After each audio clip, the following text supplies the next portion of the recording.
Good morning students. कक्षा 10वीं में अपना नवा चैप्टर खत्म हो गया था, प्रकाश वाला। 10वां चैप्टर कोर्स में नहीं है, विद्युत वाला। आज हम स्टार्ट करने जा रहे हैं 11वां चैप्टर, कार्य, ऊर्जा एवं शक्ति, यानी कि वर्क, एनर्जी एंड पावर। कार्य, ऊर्जा और शक्ति में से ऊर्जा वाला जो टॉपिक है, ये भी माध्यमिक शिक्षा बोर्ड ने कोर्स में से हटा दिया है।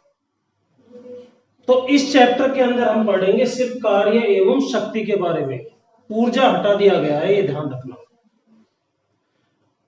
चलिए स्टार्ट करते हैं। सबसे पहले हमारा टॉपिक है कार्य, यानी कि वर्क। कार्य को इंग्लिश में क्या कहते हैं? वर्क। जनरली कार्य किसे कहा जाता है? जनरली हम ये कहते हैं कि कोई भी एफर्ट करता है, प्रयास करता है, तो वो कार्य कहलाता है। जैसे मान लीजिए एक छात्र बैठा बैठा पढ़ रहा है, कुर्सी पर बैठा हुआ है और पढ़ रहा है, तो हम कहेंगे कार्य कर रहा है, जनरल भाषा में, सामान्य भाषा में। और एक व्यक्ति कुछ नहीं कर रहा है, इधर उधर टहल रहा है, तो हम कहेंगे वैसे टहल रहा है, कार्य नहीं कर रहा। लेकिन वैज्ञानिक भाषा में कार्य की परिभाषा कुछ और होती है।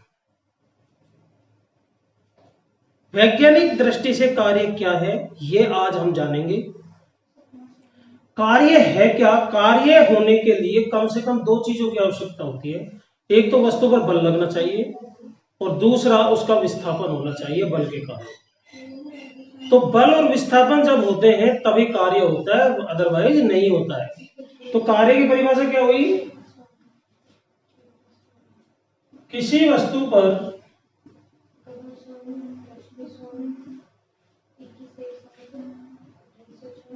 लगने वाले बल एवं बल की दिशा में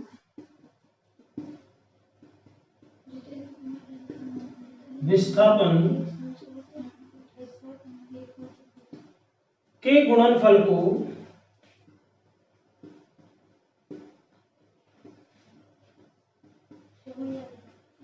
कार्य कहते हैं। कार्य कहते हैं। यहां से आप देख रहे हो कि कार्य के लिए दो चीजें नितांत आवश्यक है।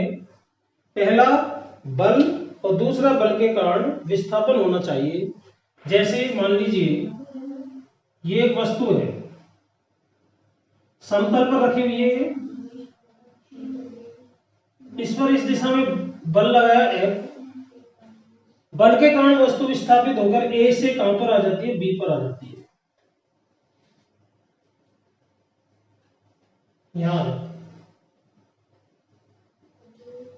यहां से यहां तक का जो विस्थापन है वो हो गया है कितना? S। तो कार्य की परिभाषा के अनुसार वस्तु पर लगने वाले बल और बल की दिशा में विस्थापन, इन दोनों के गुणनफल को कहते हैं कार्य। तो कार्य हुआ बल इंटू बल की दिशा में विस्थापन।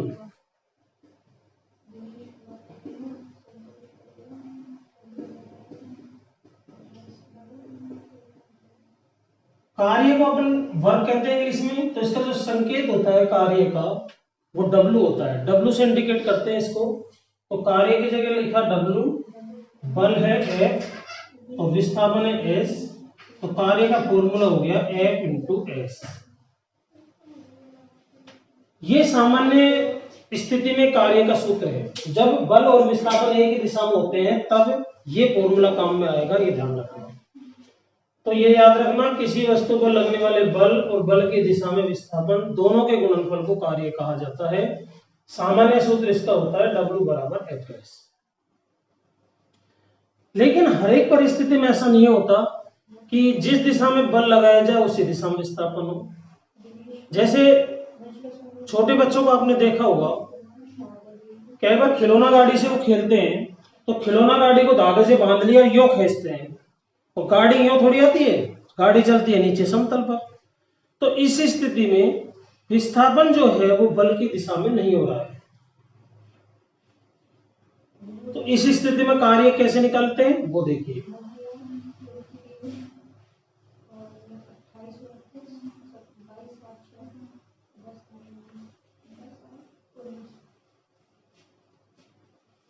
यानी कि ये सेकंड स्थिति है जब बल व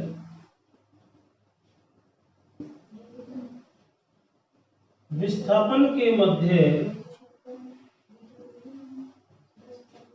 थीटा कोण हो।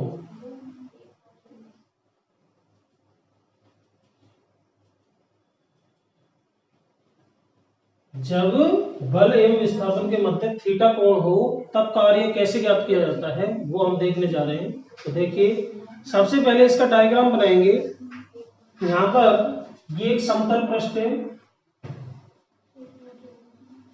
एक लकड़ी का गुटका यहां पर रखा हुआ है, वस्तु मान सकते हो आप। इसमें बल लग रहा है इस दिशा में F, और इस बल के कारण जो विस्थापन हो रहा है, विस्थापन हो रहा है इसका इस दिशा में कितना S। तो इसको अपन इससे मिलाया, बल इस दिशा में लग रहा है और वस्तु इधर गति कर रही है। ए से कहां पर आ गई है, बी पर, ठीक है, इस तरह से। अब यहां पर बल और विस्थापन दोनों के बीच में ये कोण बन रहा है, ये वाला कितना थीटा। तो कार्य कैसे ज्ञात करेंगे वो देखिए। यहां पर हमें विस्थापन यानी कि विस्थापन की दिशा में बल का घटक निकालना पड़ेगा। इस दिशा में बल F कार्य कर रहा है तो विस्थापन की दिशा में कितना घटक काम कर रहा है वो हमें ज्ञात करना पड़ेगा। तो इसके लिए हम क्या करते हैं, थोड़ा सा इसको आगे बढ़ा लो और यहां से लंब डाल दो इस तरह से। अब आप जानते हो ये एक समकोण त्रिभुज बन गया है। थीटा के सामने वाले भुजा ये हो गए लंब, क्या हो गई लंब, ये तो लंब हो गई, ये आधार हो गया और ये प्राण हो गया। आधार हमें ज्ञात करना है। अब 6 त्रिकोणमितीय अनुपात होते हैं, sine cos tan cot sec और कोसेक। तो कोस के अंदर आधार आता है ऊपर, तो कोस निकाल लो इसके अंदर, कोस थीटा बराबर आधार बटा प्राण। आधार हमें ज्ञात करना है तो आधार को एज इट इज रखें, कोस थीटा, आधार यो क्यों रखा, कर्ण F, इसकी जगह F रख दिया, तो आधार हो गया F कोस थीटा। आधार क्या हो गया, F कोस थीटा। अब कार्य क्या हुआ, कार्य बराबर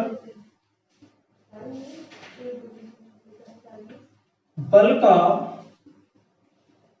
विस्थापन की दिशा में घटक, बल का विस्थापन की दिशा में घटक इनटू विस्थापन। यानी कि यहां पर जब हम सूत्र लिखेंगे तो बल का विस्थापन की दिशा में घटक आएगा, ना कि केवल बल आएगा। कार्य यानी कि W, बल का विस्थापन की दिशा में घटक ये हो गया, ये हमने अभी निकाला है F कोस थीटा, तो इसकी जगह रख देंगे F कोस थीटा इनटू विस्थापन कितना हो रहा है S। सूत्र बन गया आपका W बराबर Fs कोस थीटा। ये मुख्य फॉर्मूला है कार्य का। इससे पहले जो F इंटू एस पढ़ा था वो भी इसी का रूप है, इसी की एक विशेष स्थिति है। तो ये मुख्य फॉर्मूला होता है, हेड फॉर्मूला कार्य का, Fs cos theta. Cos theta, theta की वैल्यू चेंज होती जाएगी, कार्य आता जाएगा। जैसा भी हम विचार करने वाले हैं इसकी 3 स्थितियों पर, जो महत्वपूर्ण स्थितियां हैं। तो ये कार्य है, समझ में आ गया होगा। एक बार दोबारा देखें, वस्तु ए पर स्थित है, बल उसमें इस दिशा में लग रहा है, विस्थापन इस दिशा में हो रहा है, जैसा खिलौना गाड़ी। विस्थापन और बल के बीच का कोण है थीटा। यहां से हमने लंब डाल दिया, तो ये समकोण त्रिभुज बन गया है। समकोण त्रिभुज में थीटा के सामने वाली भुजा लंब, लंब के सामने वाली भुजा कर्ण और तीसरी जो शेष भुजा बचती है उसको आधार कहते हैं। ठीक है, कोस थीटा से आधार निकाल लिया, आधार बटा कर्ण, आधार तो आधार ही रहेगा और कर्ण की जगह हमने रख दिया एफ। वज्र गुणा किया तो आधार एवं आधार cos एफ कोस थीटा। अब ये जो फॉर्मूला इसमें मान रख दिया एफ कोस थीटा इनटू विस्थापन यानी कि S, F S cos theta. ठीक है, ये है कार्य का मुख्य फॉर्मूला। आगे देखें,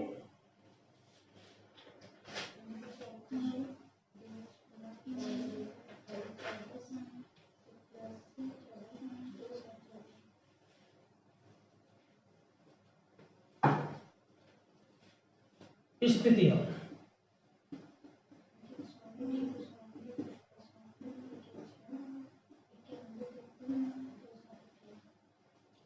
तीन स्थितियां इसके अंदर आती है।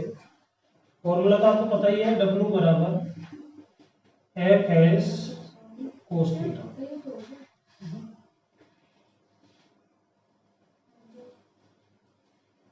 ठीक है, अब इसमें स्थिति नंबर 1,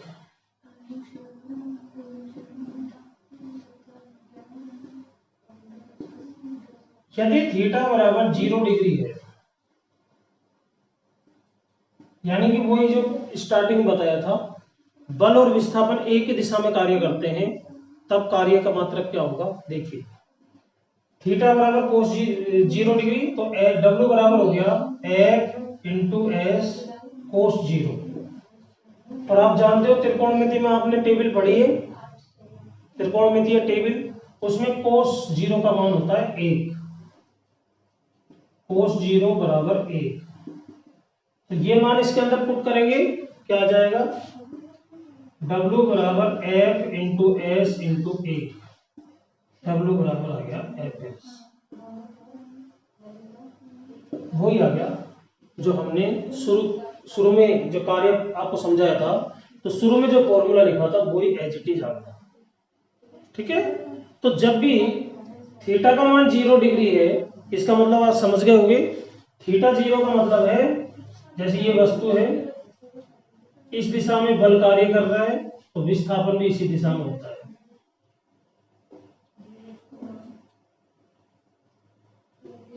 इस दिशा में, तो एफ और एस एक ही दिशा में होने के कारण यहां पर थीटा का मान कितना होगा, 0। तब ये फॉर्मूला कार्य करेगा। ठीक, सेकंड स्थिति,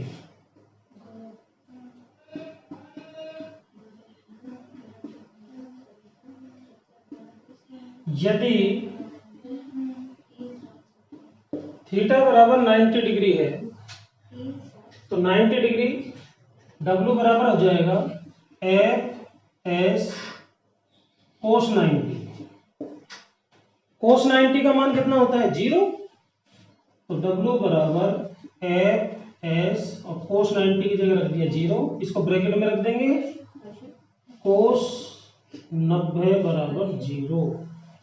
सबको 0 से मल्टीप्लाई करेंगे तो पूरा के पूरा हो जाएगा 0, W बराबर 0।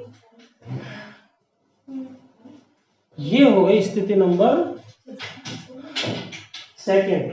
अर्थात जब भी F और S के बीच में 90 डिग्री का कोण बनेगा तो कोई कार्य उस स्थिति में नहीं होगा, कार्य का मान 0 होगा। राइट, इसका मतलब क्या हो गया, इसको डायग्राम से अपन किस तरह से शो करेंगे।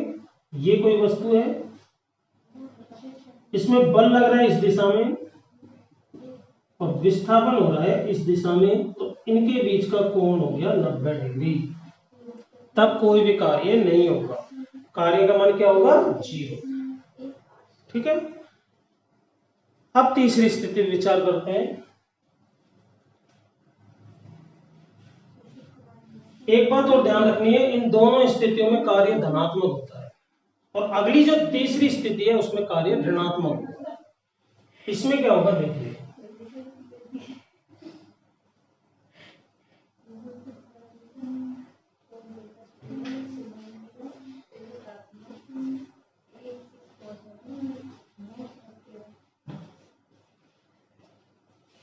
स्थिति नंबर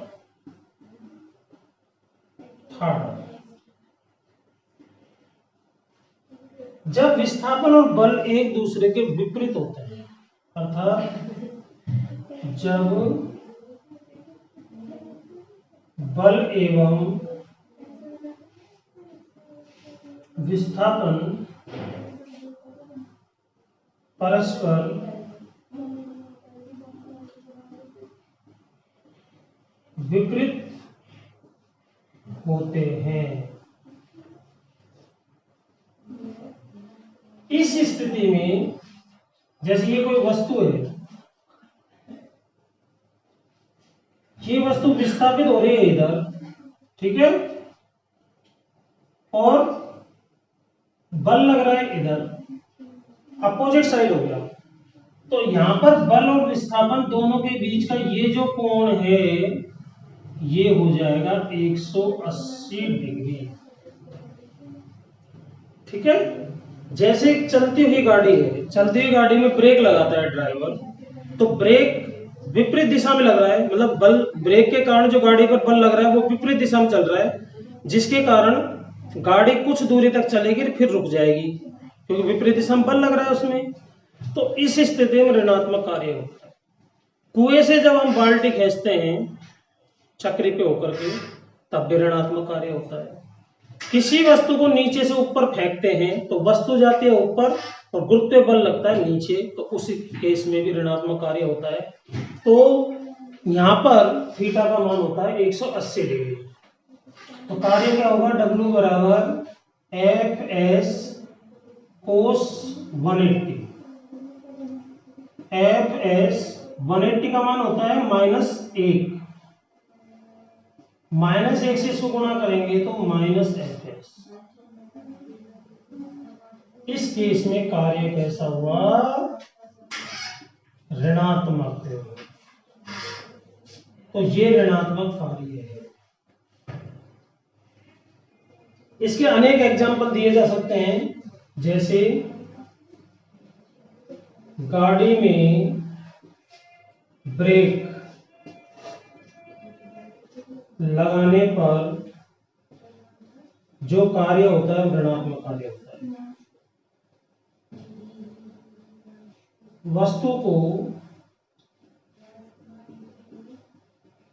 ऊपर की ओर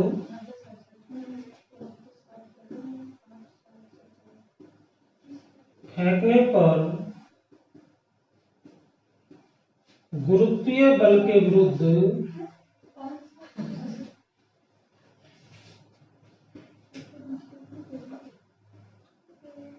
कार्य। तीसरा, घर्षण बल के विरुद्ध कार्य। ये सभी की सभी ऋणात्मक कार्य के उदाहरण है।